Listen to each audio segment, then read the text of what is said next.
Shalom, selamat malam callers di seluruh Indonesia. Senang bisa kembali menyapa Bapak Ibu di ruang keluarga untuk kita bersama-sama saling menguatkan di dalam kebenaran firman-Nya. Kita online lagi, kami kemas sebagai bentuk sapaan gembala untuk memberikan nutrisi, untuk memastikan setiap kita semakin percaya dan berpengharapan di dalam Tuhan. Nah, hari ini seorang anak muda akan menjadi narasumber bagi kita untuk menyampaikan satu tema penting, mendidik anak berjiwa besar. Beliau adalah Obed Silayan, seorang anak muda yang dipersiapkan untuk menjadi gembala GBI Kingdom of Love di Bengkulu.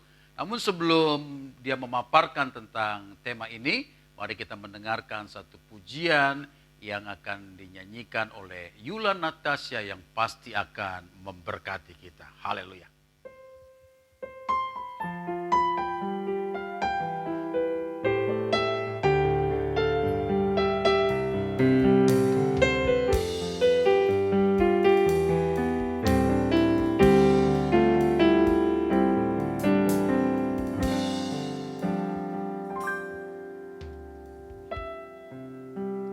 Dekat padamu itu rinduku.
seperti yang saya katakan tadi bahwa hari ini, malam ini kita akan mendengarkan satu pemaparan penting tentang bagaimana mendidik anak berjiwa besar. Tentu menjadi aneh karena yang menyampaikan ini belum punya anak. Tetapi beliau akan menyampaikan dari pengalaman hidup di dalam keluarga, bagaimana orang tuanya mendidik supaya setiap anak-anaknya berjiwa besar. Tapi untuk kelanjutannya mari kita dengarkan langsung dari pemaparan Obed Selain. Silakan. Haleluya. Shalom Bapak Ibu Saudara, Shalom Scholars yang ada di seluruh Indonesia. Izinkan saya untuk membagikan salah satu hal yang menurut saya ini patut saya harus bagikan. Kenapa? Karena ini berangkat dari keluarga saya sebagai hamba Tuhan. Dan saya selalu berpikir, keluarga saya yang hamba Tuhan saja bisa lolos dalam arti saya pernah tersandung dalam kenakalan, kejatuhan yang mengakibatkan secara dunia mengatakan jauh daripada Tuhan. Dan saya berpikir seorang anak pendeta aja bisa jatuh, kena bagaimana orang-orang yang bukan anak pendeta, yang kehidupannya bisa dikatakan tidak bergelut dalam dunia atau firman Tuhan. Ya. Nah, di sini saya mencatat bahwa mendidik anak berbadan besar itu gampang. Kasih makan terus yang bergizi dan anak akan bertumbuh besar. Nah, mendidik anak berjiwa besar ini bagaimana? Saya berangkat dari kitab Yosua pasal 24 ayat 1 sampai 15, kita tidak usah baca semua. Tapi saya menyimpulkan di ayat yang ke-15, saya akan bacakan. Tetapi jika kamu anggap tidak baik untuk beribadah kepada Tuhan, pilihlah pada hari ini kepada siapa kamu akan beribadah. Allah yang kepadanya nenek moyangmu beribadah di seberang sungai Efrat, atau Allah orang Amori yang negerinya kamu diami ini. Tetapi aku dan seisi rumahku, kami akan beribadah kepada Tuhan. Jadi Bapak Ibu Saudara, kita mundur sejenak nih. Saya tertarik dengan kata jiwa, karena di judulnya saya berikan judul mendidik anak berjiwa besar. Kita mundur sejenak di 2000 tahun yang lalu, Tuhan menciptakan kita itu ada dua unsur. Unsur yang pertama, unsur fisik, ialah daging. Kalau dalam bahasa Ibraninya itu adalah bazar, yang dibentuk dari debu tanah. Makanya di dalam pengkhotbah ditulis bahwa dari debu kembali menjadi debu. Unsur yang kedua adalah unsur roh.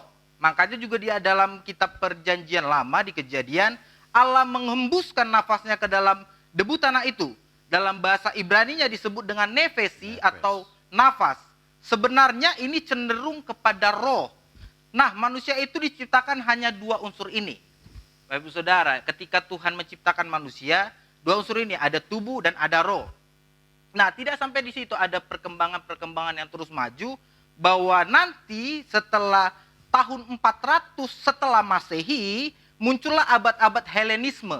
Abad-abad Helenisme ini adalah abad-abad di mana para filsafat berkumpul dan orang-orang mengenal pada zaman itu, yaitu dikotomi. Sebelum filsafat ini ada, orang-orang Yahudi pada zaman itu mengklaim dan meyakini bahwa kehidupan ini dikotomi, yaitu tubuh dan roh. Akan tetapi ketika timbulnya orang seperti filsafat Sokrates melahirkan Plato, dan Plato melahirkan murid yaitu Aristoteles, mereka bukan orang yang berlatar belakang menyembah Tuhan. Tetapi mereka inilah yang menciptakan pemikiran bahwa manusia ini terdiri dari tiga unsur yang disebut trikotomi. Makanya tercetuslah judul ini saya buat, mendidik anak berjiwa besar. Nah, mereka inilah yang mengeluarkan rasio dan filsafat. Mereka memandang bahwa manusia memiliki unsur trikotomi, yaitu tubuh, jiwa, dan roh. Sebenarnya di awal tadi dijelaskan bahwa manusia diciptakan hanya tubuh dan roh, tetapi karena melalui pemikiran-pemikiran mereka, mereka mengeluarkan teori yang bernama trikotomi ini, yaitu ada jiwanya. Tubuh, jiwa, dan roh. Berdasarkan teks di Yosua ini, jiwa itu berbicara segala sesuatu yang bersifat rohani. Jadi setelah saya membaca Yohanes 24 ayat 1 sampai 15, ternyata jiwa di sini itu bersifat secara rohani. Jadi, bagaimana mendidik anak berjiwa besar? mendidik anak berjiwa besar adalah membentuk anak untuk memiliki spiritual yang besar, akhlak yang besar, gambar diri yang benar, dan membentuk segala sesuatu sesuai dengan kehendak Tuhan.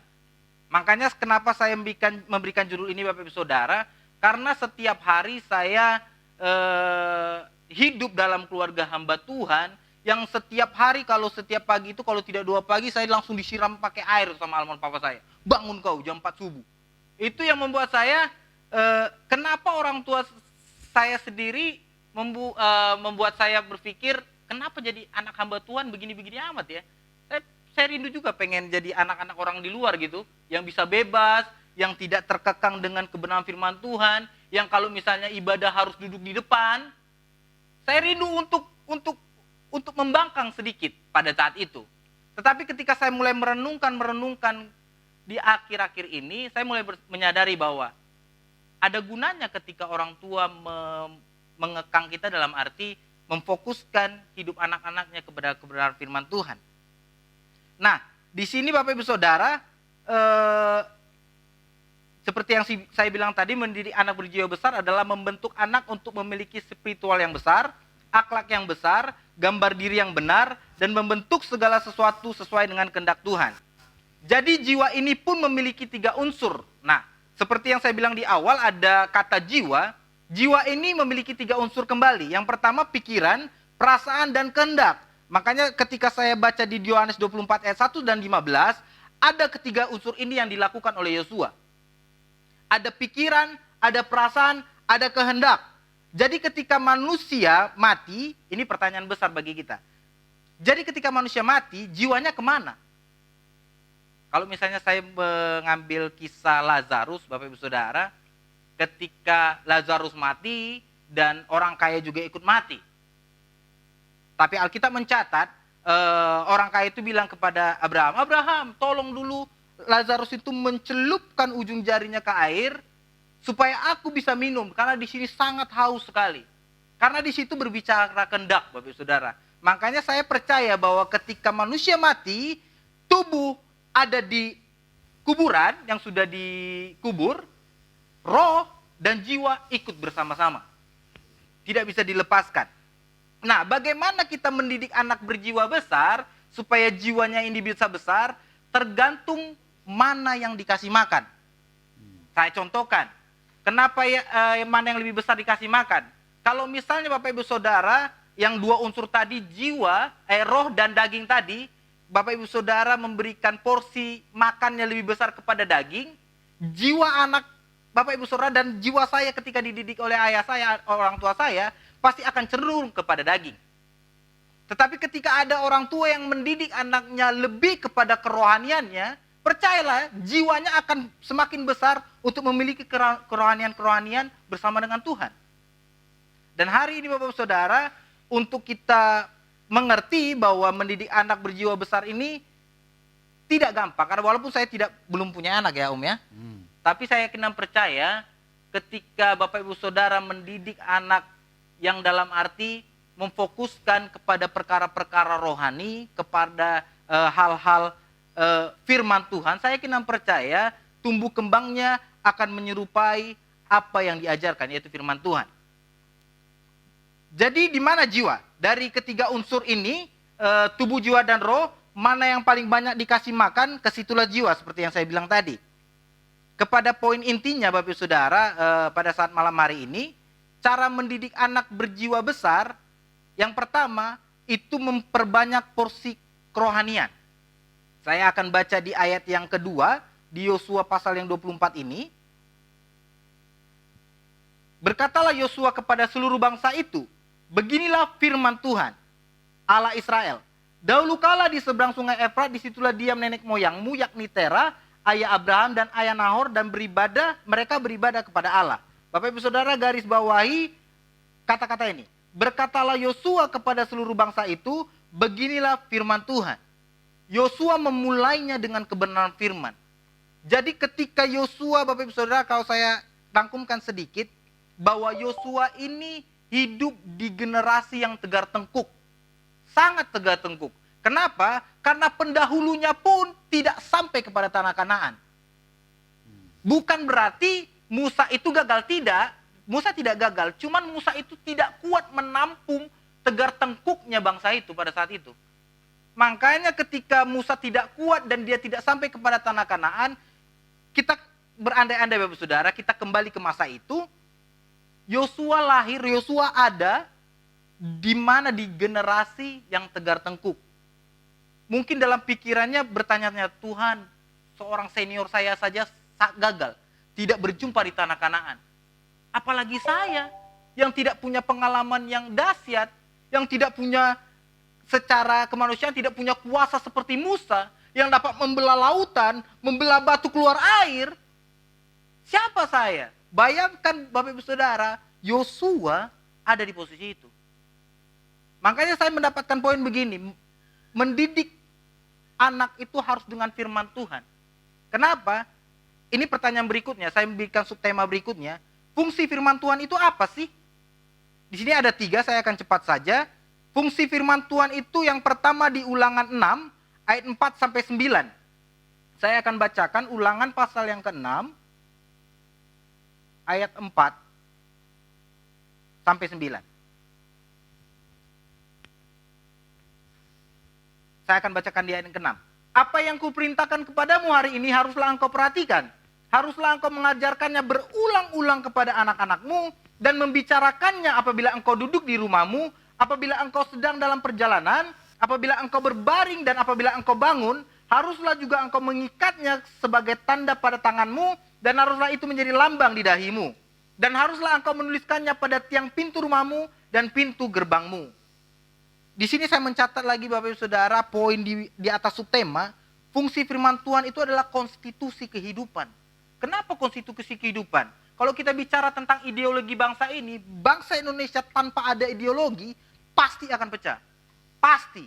Makanya ketika kemerdekaan 1945, setelah kemerdekaan itu sudah dicetuskan, mereka langsung bekerja sama untuk menyelesaikan ideologi ini. Ada NKRI, Negara Republik Kesatuan Republik Indonesia. Supaya apa? Supaya tidak ada lagi ideologi-ideologi atau ajaran-ajaran penyesatan untuk menghancurkan bangsa ini. Makanya poin yang pertama ini saya menuliskan bahwa firman Tuhan itu adalah konstitusi kehidupan. Tanpa adanya konstitusi atau ideologi yang tepat yaitu firman Tuhan, tinggal tunggu waktunya Bapak Saudara, kita akan hancur. Tanpa adanya firman Tuhan, tinggal tunggu waktu, kita akan hancur. Serba banyak orang bangga terkadang memiliki, saya tidak anti terhadap uang, saya tidak anti. Saya tidak anti terhadap harta, kalau Tuhan percayakan harta berlimpah juga itu sangat puji Tuhan, supaya saya juga bisa memberkati banyak orang. Tapi hari ini yang saya mau belajar, saya juga melihat di komentar-komentar di Instagram, kadang di Facebook juga, setinggi-tingginya orang, misalnya ada orang kaya banget nih, setinggi-tingginya, sekaya-kayanya Anda, masih ada Hotman Paris. Itu menurut saya kok komennya masih ada Hotman Paris. Berarti standar kesuksesan orang itu Hotman Paris. Yang punya bangunan mewah, ruko di SCBD yang puluhan miliar, mobil Lamborghini, standar kesuksesan orang seperti itu. Percayalah Bapak Saudara, ketika kita mendidik anak, ketika saya pun dididik oleh orang tua saya, walaupun saya dididik tidak dengan harta berlimpah, tapi orang tua saya mendidik saya cuma dengan ini saja Bapak Saudara. Ketika saya ke Bandung, kuliah di STT, saya tidak disakui uang. Saya cuma dibekali ini doang. Dibekali ini saja. Walaupun memang uang pendaftaran masuk, orang tua saya yang talangin. Tapi ketika saya masuk, saya tidak tahu saya harus mau ngapain. Tapi orang tua saya selalu membekali saya dengan firman Tuhan. Supaya apa? Supaya benar perilaku anak-anaknya. Yang walaupun saya sekali lagi di awal mengatakan bahwa saya dari keluarga hamba Tuhan, ada celahnya. Coba kita koreksi kehidupan Bapak Ibu Saudara masing-masing. Ketika Bapak Ibu Saudara tidak tinggal dalam hubungan baik dengan Tuhan, jadi apa anak-anaknya? Sekelas saya pun yang keluarga hamba Tuhan masih juga nakal, masih juga belangsak. Mungkin kejahatan-kejahatan saya cuma 2 yang tidak pernah saya lakukan. Yang pertama membunuh, kedua narkoba, cuma 2 itu, selebihnya kayaknya sudah. Makanya masakah seorang yang hidupnya dalam kekudusan secara manusia melihat, selalu dalam gereja, selalu membahas firman Tuhan bisa jatuh dalam hal yang seperti itu? Makanya hari ini Bapak Saudara, didik anakmu dengan firman Tuhan. Karena apa? Fungsi firman Tuhan itu konstitusi kehidupan. Yang kedua, fungsi firman Tuhan itu adalah mencerdaskan dan memberikan hikmat. Seperti di Amsal 1 ayat 1 sampai 4. Amsal pasal yang ke-1 ayat 1 dan ke-4. Tapi saya akan baca ayat 2 dan 3 dan 4. Untuk mengetahui hikmat dan didikan, untuk mengerti kata-kata yang bermakna, untuk menerima didikan yang menjadikan pandai, serta kebenaran, keadilan dan kejujuran, untuk memberikan kecerdasan kepada orang yang tak berpengalaman, dan pengetahuan serta kebijaksanaan kepada orang muda. Amsal ini dicatat oleh Salomo, saudara, bahwa Salomo adalah manusia paling berhikmat pada zamannya. Mungkin kalau ditarik ke zaman sekarang, masih dia orang paling berhikmat. Kenapa? Karena hidupnya didedikasikan untuk kemuliaan Tuhan. Walaupun dia jatuh, dalam kisah-kisah di berikutnya, dia pernah jatuh.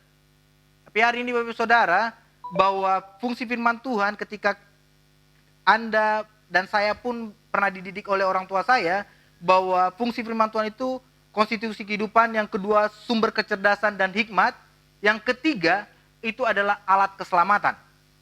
Kenapa alat keselamatan? Saya akan bacakan kembali di ayat yang ke-2 Timotius 3. 2 Timotius 3 ayat 15. Saya akan bacakan beberapa ayat di sini. Ingatlah juga bahwa dari kecil engkau sudah mengenal kitab suci yang dapat memberi hikmat kepadamu dan menuntun engkau kepada keselamatan oleh iman kepada Yesus Kristus. Segala tulisan yang diilhamkan Allah memang bermanfaat untuk mengajar, untuk menyatakan kesalahan, untuk memperbaiki kelakuan, dan untuk mendidik orang dalam kebenaran. Jangan pernah anggap sepele kebenaran firman Tuhan, Bapak Saudara. Terkadang juga saya pernah mendengar omongan-omongan orang, ngapain kau jadi terlalu aktif dalam ibadah, dapat uang juga enggak, malahan keluar uang. Udah persembahan, perpuluhan, buah sulung lagi. Keluar uang, capek-capek. Belum lagi ongkos angkot. Itu yang saya dengar terus di Bengkulu. Sampai ada juga yang bilang, ngapain kau ikut Tuhan? Kau juga pionir di GBI di Bengkulu. Ini sedikit curhat, Bapak Saudara. Papa saya adalah seorang pionir di Bengkulu, yaitu GBI pertama.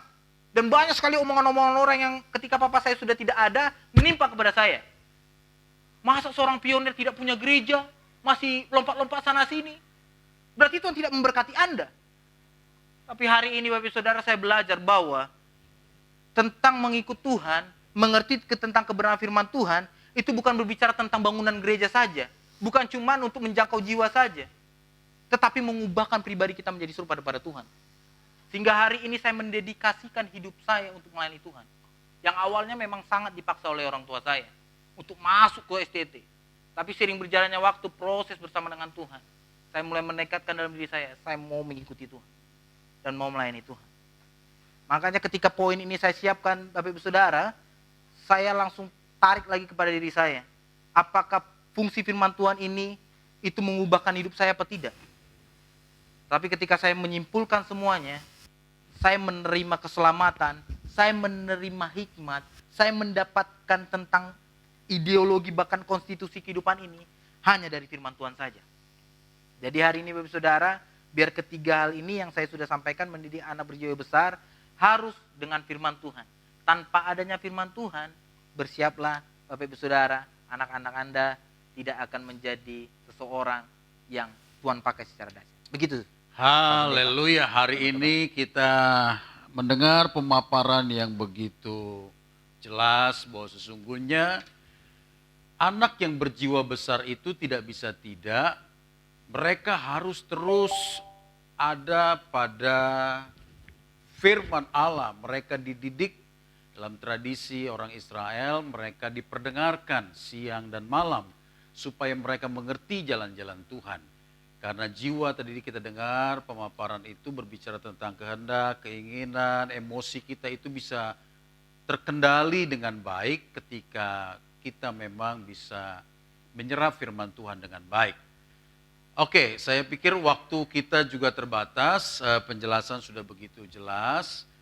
Nah, biarlah setiap kita, khususnya Bapak Ibu di rumah yang mau supaya anak-anak itu bertumbuh, memiliki jiwa yang besar, maka teruslah dampingi mereka di dalam kebenaran firman Allah, didik mereka siang dan malam, diingatkan bagaimana mereka harus hidup sesuai dengan firman-Nya, maka mereka menjadi pribadi-pribadi yang berkenan kepada Allah dan pasti akan menyukai kita. Mari kita berdoa. Bapa di surga, kami berterima kasih untuk malam hari ini kalau kembali kami boleh diingatkan tentang bagaimana kami bisa mendidik anak-anak untuk berjiwa besar. Tidak lain dan tidak bukan bagaimana juga kami harus terus membawa dan mendidik mereka untuk mengerti kebenaran firman-Mu. Memperdengarkan dan mengajarkan mereka siang dan malam agar mereka mengerti bagaimana mereka harus hidup. Dan mereka menyukakan hati Tuhan, sekaligus akan menyukakan kami, para orang tua dan masyarakat di mana mereka berada. Itu sebabnya tolong kami Tuhan sebagai orang tua untuk bisa mendidik anak-anak kami dengan baik dalam kebenaran firman-Mu. Dan malam hari ini kami hamba-Mu berdoa juga untuk setiap umat Tuhan yang ada di rumah, apapun pergumulan mereka, mungkin dalam persoalan mendidik anak, kesulitan, Tuhan tolong mereka. Dan kalau ada di antara mereka dalam keadaan susah, Tuhan hiburkan, yang sakit Tuhan sembuhkan. Biarlah setiap kami tetap berpengharapan dalam Tuhan, sebab kami percaya setiap kami yang tetap percaya dan berpengharapan dalam Tuhan, Tuhan akan pasti bela dan berikan pertolongan kepada kami. Terima kasih Bapa, di dalam nama Tuhan Yesus kami berdoa dan bersyukur kepada Tuhan. Haleluya. Amin. Nah, malam hari ini saya ingin sampaikan sebelum mengakhiri program ini bahwa kita online lagi akan terus diselenggarakan setiap malam pukul 20. Pastikan Bapak Ibu bisa menyaksikan di rumah supaya kita boleh tetap dikuatkan di dalam Tuhan. Dan setiap pukul 12 siang Bapak Gembala kita akan juga menyampaikan firman Tuhan yang satu minggu ini berbicara tentang bagaimana kita semakin dewasa di dalam kerohanian kita, di dalam pengenalan kita akan Tuhan. Sebab itu pastikan Anda untuk tetap ada bersama-sama dengan kami. Selamat berjuang untuk terus menapaki hari-hari kita. Kristus Tuhan menolong kita. Haleluya.